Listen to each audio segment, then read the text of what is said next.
Kelly Dean from the Tummy Team, and today is our Q&A, our live Q&A that we're doing. We're trying to do these about once a week for you guys to answer questions about what we do here at the Tummy Team, but also, we have a specific focus each week to help kind of narrow it down because we do a lot of things here at the Tummy Team. This week's focus is pelvic floor. We're going to answer questions related to pelvic floor and the core, and there's no wrong question here. I mean, it can be a little overwhelming and it can be personal, but it's really, the pelvic floor is basically a group of muscles just in a really intimate place and involved in kind of personal things, right? But if you think about the pelvic floor muscles as structural, postural, they support your organs and they support your reproductive system and your digestive system and your urinary tract, your bladder and your rectum and your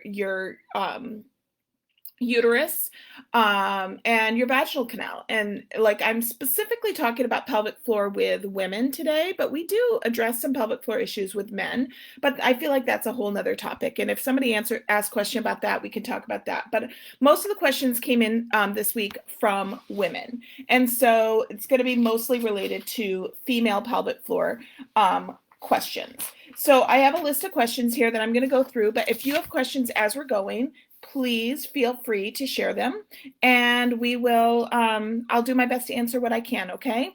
One of the things to know about the Tummy Team is I'm a physical therapist, and I have been a physical therapist for 23 years now, and I've been doing functional core rehab and functional pelvic floor rehab, because they're really connected, for the last 10 years. The Tummy Team is exclusively online now, and we have 9 different online programs that take you week by week with video education and a lot of strategies week by week through a rehab process. And our approach to pelvic floor starts at the core, because for lots of reasons, and we're going to answer some of those questions as we go. But if you're not really familiar with the Tummy Team, you should check out our website, thetummyteam.com. We have it's a resource. We created it to be a resource for you guys to answer a lot of the questions that I had when I was trying to figure this out for myself. And I try to answer a lot of those questions in a really clear way for you, okay? So, all right, my first question's from Allison, and she says, if someone has a lot of the pelvic floor symptoms that you guys talk about, and we'll talk about those pelvic floor symptoms in just a second, but also has an obviously weak core, do you recommend core foundations or floor of your core? That's a great question. We get this question all the time. So typically, if your pelvic floor, so when we talk about pelvic floor issues, we kind of have a list of pelvic floor issues that I'm going to describe first. The pelvic floor issues, any kind of pelvic floor dysfunction looks like stress incontinence. Stress incontinence is leaking urine when under stress, like a jump, a sneeze, a laugh, that kind of thing. Urge incontinence is leaking because you can't hold it when your bladder's full and you can't get to the bathroom in time. And pelvic prolapse, where the organs or the structures within your pelvic floor are not supportive enough. So certain organs drop down or fall out of your vaginal canal, and there's kind of 3 general things that you see. If you think about your vaginal canal, it's kind of like, a tube, right? And let's say our bladder is over here and our rectum's over here and our uterus is up here. Okay, so prolapse is if the vaginal canal has weakness in the muscles, and let's say the weakness is coming from the bladder side and this side is kind of dropping down and the bladder is kind of resting down and in, that's one type of prolapse. You could also have it from the rectal side, where it kind of drops down this way and the rectum kind of pushes in on that side and pulls in that way, and it kind of bulges, and you feel that a lot more with bowel movements. And then there's also kind of a weakness in the whole pelvic in both sides, and the uterus is kind of dropping down and feeling really low and heavy in your pelvic floor. Those are all different types of prolapse. And all are treatable, but also are kind of scary when they happen, right? Structures are not supporting what they need to support, and the organs are moving in places that they're not ideally supposed to be in, and that's uncomfortable, and it affects function, and it does cause pain and discomfort. Constipation is also a pelvic floor issue. Pelvic pain anywhere in that pelvic bowl can be a pelvic floor issue. Pelvic instability, your pubic bone, your SI joint, stuff like that, moving around all the time, that could be a pelvic floor issue. And pain with intimacy, all different kinds of pain with intimacy, impact pain, insertion pain, all kinds of different types of pain with intimacy is also pelvic floor dysfunction. That's when we talk about pelvic floor issues, we talk about all of that. You can also have tightness in your pelvic floor. You can also have total disconnect where you don't feel anything. So those are all components. So the question, back to Allison's question, is if you have those, but you also have a weak core, which program should you do? So our Core Foundations program is our main program that we direct most of our clients to first, because a lot of pelvic floor stuff is a result of a weak core and poor pelvic alignment. And so when we have a weak core, the sun is kind of weird right now. When we have a weak core, the muscles cannot support the organs where they're supposed to be, and they can kind of drop down. And if the pelvis is in a poor alignment chronically, then it messes with how those muscles of the pelvic floor are functioning. So our Core Foundations program works on all of that stuff. It kind of works in the pelvic floor kind of through a different direction, which can be really important for a lot of people because pelvic floor stuff can be really emotional and really, you can be very disconnected. But we do have a Floor of Your Core program, which is does talk about the pelvic or the core stuff and the pelvic alignment, but then goes directly into pelvic floor issues without addressing all of the other functional core weakness issues we see. So how we direct people is, if your pelvic floor issues seem to be directly related to a birth situation within the last 3 years, and directly related to core issues, a weak core, it all started around the same time, then I would say start with Core Foundations. And if at the end of your 8-week course, you feel like you feel so much better, but you still have some lingering pelvic floor issues, we have a pelvic floor Floor of Your Core add-on course, which just takes the portion that isn't covered in Core Foundations and puts it on the end. So, and it's less expensive, and it builds on what you've already learned. If your pelvic floor issues are a little bit more chronic, you've been dealing with this for years and years and years, it's not necessarily, it may be started around the time you had kids, but it's not necessarily directly related to that right now, or you've been living with it long enough, then I would say just go straight into Floor of Your Core. Because then, we are going to address some of those issues, but maybe your acute needs aren't as much core as somebody else. So I hope that answers that question. Allison also said, if you're having several or even just one or two of the pelvic floor symptoms, what exercises are safe to do? And then she follows it up with, will occasionally jogging or jumping exercises further weaken the pelvic floor. Okay, so as a rule, most of us, when we feel weak, we jump into fitness, right? We think, okay, I need to do exercises to be stronger, because exercises do make us stronger. But often what people need is rehab.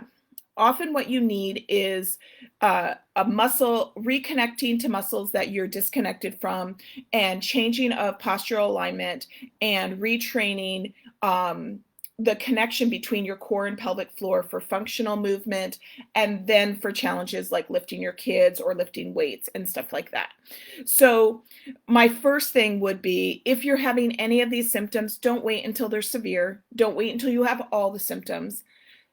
Be as proactive as possible. Pelvic floor issues are far easier to prevent than they are to treat.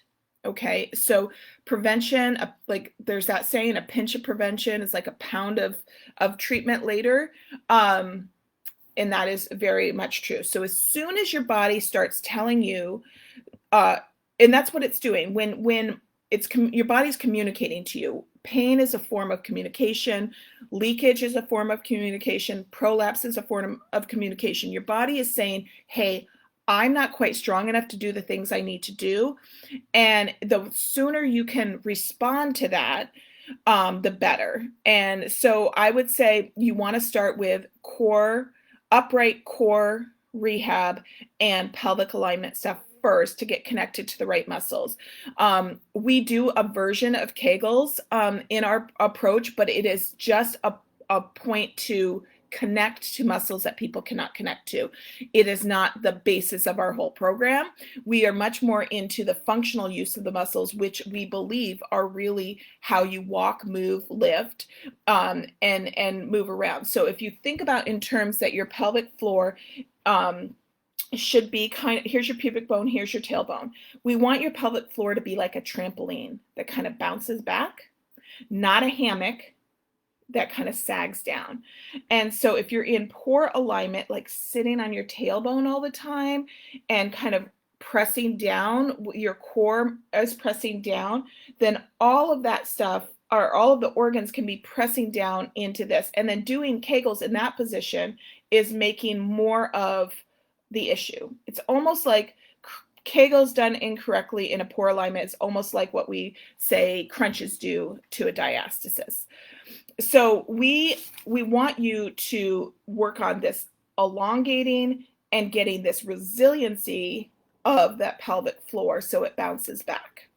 I'm going to move over just a smidge. All right. So when you are thinking about that, when you think about jumping and jogging and stuff like that, that's a lot of impact. And if your core is weak and your pelvic floor doesn't have that resiliency, then it's putting a lot of pressure on those muscles, right? It's putting a lot of pressure and a lot of demand on those muscles. So if the muscles are already weak and they're already communicating to you that they're not strong enough to do their basic things, then challenging it with jumping or jogging can really make the situation worse. Now, that being said, jogging and jumping is not forever out of your realm of things that you are going to be able to do, but we need to retrain those muscles, and we need to work on strengthening your alignment and getting your connection to the muscles. And most of what we see is disconnect to the right muscles, and then people powering through their symptoms till they're severe. And that's where we really get into trouble. So I encourage you to get help as soon as possible. And once you get that foundation, then we slowly show you how to challenge yourself with some higher impact and higher intensity stuff. Okay. All right. Next question, Katie. How do I determine if my pelvic floor issues are severe enough to need rehab? This breaks my heart. Okay. Like I just said, why do they have to be severe to get rehab? As soon as your body is telling you, oh, I'm leaking. So she goes on to say, I leak if I sneeze sometimes and if I run, but isn't that kind of normal? So I don't know Katie's situation. I don't know if she's had children, how far she is postpartum, what her other strengths or weaknesses are. But I can tell you that if you're leaking when you're not meaning to go to the bathroom, then that's not okay. It may be common, but common and normal are not the same thing. Okay, so that is telling you something. And if you ignore that, then you are going to be in a situation where maybe something more severe, maybe it becomes painful, maybe it starts to leak all the time, maybe turns into a prolapse type symptom, something like that. So what you want is your symptoms to not be severe. You want to start out as, even with those subtle symptoms, getting the support you need. All right. And it's well worth the investment. You know, our program's like under $150, and it's well worth everything that you are going to need if you didn't do this. Any kind of in-person pelvic floor, if you are doing any kind of surgery or surgical procedure, that's going to be far more expensive. Even your copays are going to be more expensive. So it's worth the financial investment and the personal investment for you to get care as soon as possible. And proactively, if you can get care when you are expecting, that's really great too. I do want to address the cough sneeze because this is something we get a lot. I'm actually going to stand up to show you this. Coughing and sneezing, maybe the lighting's even better over here. Coughing and sneezing, a lot of times people will have fairly no symptoms in their pelvic floor unless they cough or sneeze. And we do this thing, I'll try to tilt my screen a little bit. We do this like cross our legs kind of thing when we cough or we sneeze, right? And as soon as we're in that kind of tail tucked, kind of rounded stomach place, and we're trying to do that to like not wet our pants, right? But it seems counterintuitive, but what you want to do is actually elongate and untuck your pelvis. Because if you think about your pubic bone and your tailbone, where you're in that tucked position and you're crunching a little bit or rounding a little bit, what happens is your stomach pushes out in that position and all the pressure goes down in the pelvic floor. So you might be occasionally able to stop a leak that way, but I would encourage you to try to actually elongate, put your hand on your tummy, elongate, and look up when you sneeze or cough. If you can, like drawing your tummy in and will also trigger the pelvic floor to come up, and being untucked will allow the pelvic floor structure to help you. When you're doing that cross leg piece, that's trying to recruit your inner thighs to do some of the work, and sometimes that works, but it's not actually reinforcing the tummy in, the pelvic floor up that we want to avoid the pelvic floor, or to avoid the leaking. All right, I'm going to grab my questions.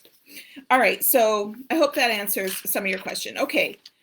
All right, Marianne. I have struggled my entire adult life with pain with intimacy. Sometimes it gets better and then it gets worse again. Do you treat this online? ? And what would that look like? Okay. So I'm glad you wrote in. It's really hard for people to talk about personal things. And I know here I am live on the internet talking about personal pelvic floor issues, but it's important. Our intimate life is important. Sex is important. And pain is telling us that something's not quite right. So we absolutely can treat this, and we address it in our pelvic floor course. And I also address it in personal e-sessions with people, because there's a little bit of, there's a lot of background interference. Oh, okay. I'm trying to do my best there. There's a lot of, so I can address it with pelvic floor with an e-session, because it can be a little bit more personal about what's going on with you. But in our online program, we talk a lot about getting connected and getting blood flow into the right muscles. Sometimes when we have a history of pain, I'm not sure what the initial trigger of pain was for Marianne, but when we have an initial trigger of pain, we will sometimes get to the point where we are withdrawing or tensing up, anticipating pain. And that makes it so that we're always kind of guarded. And that tension, anticipating pain, actually contributes to the pain cycle, that guarding. And it's counterintuitive to relax when you anticipating something to hurt, but there's a process to that. And it is retraining kind of the emotional, physical connection to those muscles. And sometimes, even though this seems odd that we would do this online, for a lot of our clients, they actually prefer the privacy of kind of addressing some of this stuff in the privacy of their own home. And they are often like the fact that they can spend some time really thinking through and problem solving what's actually going on with them, without necessarily being face to face with another person. And so I think it can be really valuable. And one of the things that Jillian, who works with us and helps us in our pelvic floor course, has said is that pain with intimacy is often like 100% treatable. I think there's one or two conditions that make that very difficult, but most pain is totally treatable. So I would say to Marianne, even if you've been struggling with this on and off, and it's probably the last thing you want to address because it is a painful situation, not just physical pain, but emotional pain over time, and feeling like something's broken in you, feeling like there's maybe something wrong with your body. I think that can be really, really hard. But I would want to encourage you and give you hope that it can be better. I've worked a lot in e-sessions with people that have specific things maybe related to a birth trauma, that after birth it's been very difficult, or some other abuse or a surgery. And we have some techniques that are pretty personal that we can talk through with a client that can help them kind of overcome some of that muscle guarding and muscle trauma and get some good blood flow and some good connection going on to those muscles. All right. Oh, okay. Here's another question. Anne, I have a hypertonic pelvic floor, but it feels weak. I don't know what to do. Exercises seem to make me more hypertonic, but doing nothing is keeping me weak. Oh goodness, we have heard this a lot. So hypertonic is basically another term for like just a really tight muscle, a muscle that turns on but won't turn off. And this happens because remember what we said in the beginning, that your pelvic floor muscles are structural. They're structural and supportive, right? And so if there's something that's out of alignment or something that's there's been trauma and one side of the pelvic floor is weaker than the other, because babies don't come out just like a cylinder, they come out all bumpy and lumpy, or there's something asymmetrical in your body and one side is overworking and the other side is weak, your body starts to tense up trying to stabilize. And these are internal small little muscles, and sometimes we clench those muscles or we do a lot of Kegels in desperation for things to be better, but we're doing them in the wrong alignment, or we're overusing a certain muscle and it's just getting tight. And a tight muscle and a strong muscle are not quite the same thing.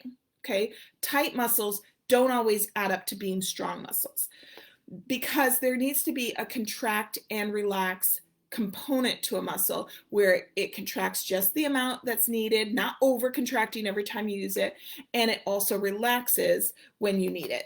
And so this contract, relax is necessary. And so a lot of times when people think that they're showing pelvic floor weakness symptoms like leakage or some heaviness or prolapse, and then they go in and they get assessed, and when they get assessed, they're told they're hypertonic, like the muscles are too tight. And then they feel kind of like at a loss because all they're told to do is relax this muscle, which is part of the process. But learning how to turn on and turn off a muscle is an important component. And sometimes we want to look at, why are the muscles hypertonic? What is your body's alignment, or what are you asking your body to do on a regular basis that is just outside its current strength level where it needs to clench? And how can we loosen that up in a way that makes sense? So this is where I think our functional pelvic floor rehab approach is really helpful, because starting at the core and pelvic alignment distracts you from just clenching a muscle that's already clenched. And it helps support this, or rehab the supporting structures that help those muscles to get into more of a normalized muscle tone. And I think that is really key.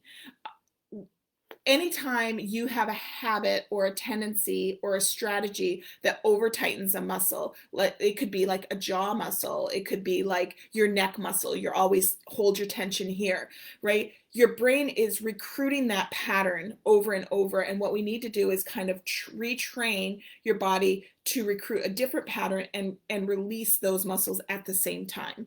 And so we're always looking at how can we strengthen what needs to be strengthened and release what needs to be released, so we don't have so much compensatory pain and compensation patterns. And that's what we look at. All right, Kimberly, explain to me how online pelvic floor would work. I am intrigued as I have no pelvic floor PT near me, but I don't understand how this would work. Well, I am definitely a proponent for internal pelvic floor work when you can get it. However, not everybody has access to a pelvic floor physical therapist.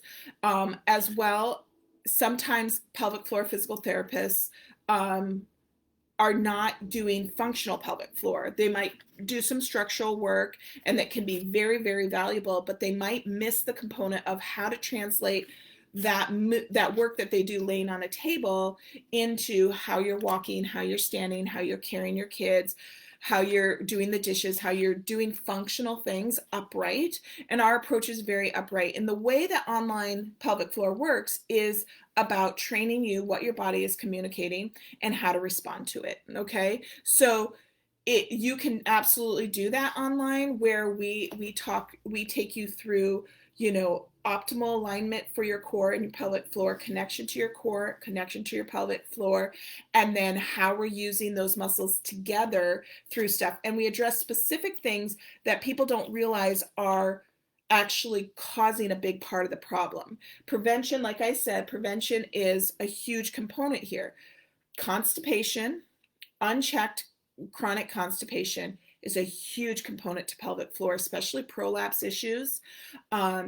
And so that has to be addressed, not just maybe how like your diet or magnesium or whatever it needs to help supplement that, but also maybe strategies you've learned over a long period of time of how you have a bowel movement. Holding your breath and bearing down can cause a lot of trauma and pelvic floor pain. So that's one thing. Addressing connection to the pelvic floor while you're pregnant, and preparing for what we call practice pushing, preparing for the coordination and connection required between your core and your pelvic floor for the pushing phase of labor can be super helpful. But then I would say the number one consistent thing that we see in our clinic with pelvic floor clients is a power through pain, power through life mentality. Our mamas that are just powering through, ignoring their symptoms, powering through, trying to do it all, and carrying 2 kids on their hip while they're making dinner, then going for a run after when everybody's asleep, and then pushing through this and pushing through that and pushing through that. That's probably the number one consistent personality trait in all of our pelvic floor clients. And it may not be everybody, but it's pretty consistent. And what that is telling you is that you are not respecting what your body is telling you, and you're just pushing through it, and it will get worse and worse and worse. And this is the hardest thing for clients to agree to try to change, because this is just a lifestyle, and it's hard to slow down. But it's so valuable. If we can get people to slow down and rethink what's going on in their body and set themselves up for success for the long term. So like how they're feeling when they're in their 60s and 70s about their pelvic floor is so important. We are like here and now. I just want to do this workout right now because I need the stress relief and I need to run. And even if I wear a pad when I'm running, I need to do it. Those things can be really detrimental. Okay. And we want to get you back to running. We want to get you back to doing all the things you want to do. However, it's really, really, really important for you to learn what we call body attunement. Your body says something and you know how to respond to it. Not overreact, not underreact, but just the right amount of reaction to what your body is doing. And this is a big part of what we teach you in our approach. And it's very compassionate, very encouraging, very supportive, and very educational. But this is your only body. This is like this is the car you get to drive your entire life, and we want you to know what to do with that and how to treat yourself. Okay? All right, we have one last question unless anybody posts a question. Yeah, last question from Christina. I have questions about prolapse. It terrifies me. My sister and my mom both had it after pregnancies and both needed to get surgery. I am pregnant with my first baby, and I'm worried about prolapse, more worried about prolapse after birth than I am about the birth or the breastfeeding or anything else. Is there any hope for me? Absolutely, there's hope. And if you're currently pregnant, I would absolutely recommend you do our prenatal core training course. The prenatal core training is helps with fetal alignment. It helps with eliminating or minimizing a diastasis, but it especially helps with the connection and coordination required of your core and pelvic floor for the pushing phase of labor, but also to make you strong for the whole labor process and the birth recovery process. A lot of times the damage happens when we're in that pushing stage and we don't know what to do, and we're taught to ground, hold our breath, and bear down. And we're pushing out on our tummy and pushing out on our pelvic floor. Some of this may also start with constipation in the pregnancy, holding your breath and bearing down, a lot of pressure in your pelvic floor. But then in the actual birth process, that type of pushing can be really hard. It can cause a lot of tearing, can cause more of a diastasis, and cause prolapse. So if we can work on that connection and coordination prior to birth and set you up with a strategy going into the birth, you're going to have a much better birth experience and a much better birth recovery. In addition, we give you some key things to work on immediately after delivery that are mostly rest and restoration type stuff. But it's stuff people don't think about. Setting up your environment for the baby so that your pelvis is in the right alignment, so that you're not putting excessive pressure on your core and your pelvic floor when your core is in its weakest state, like a deflated balloon because the baby's out, but your skin and everything hasn't kind of come back together yet. And really working on kind of also that postpartum bowel movements, and recognizing how to rest and how to repair and restore those muscles of your core and pelvic floor in those early weeks and months postpartum, super helpful. So yes, there's hope. And just because that was your mom or your sister's experience, it's important for you to understand that there might be a genetic component with that. But it also could be just genetically, you guys all stand the same way, you all sit the same way, you have similar body types, things like that. But those are not things that are a death sentence or an absolute, like this is going to happen to you. Education, preparation, and really being connected to the right muscles can make all the difference in the world. Okay?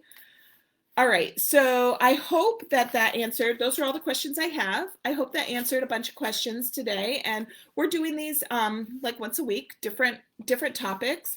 But if you ever have questions about anything that the Tummy Team does, pelvic floor or core, pregnancy, men, women, it doesn't matter how old you are, reach out to us. You can message us on Facebook or Instagram. You can come to our website. We have a contact form on our website, thetummyteam.com. We also have a ton of resources on our website. We have a ton of free resources. We also have a really robust YouTube channel with lots of really educational, inspirational, encouraging videos for you to know what's going on in your body and know how to get help. And then we have our online programs like Core Foundations, Floor of Your Core, Prenatal Core Training. All of those programs address the core and the pelvic floor together and the pelvic alignment that's essential for everything to work together. So we would love to help you.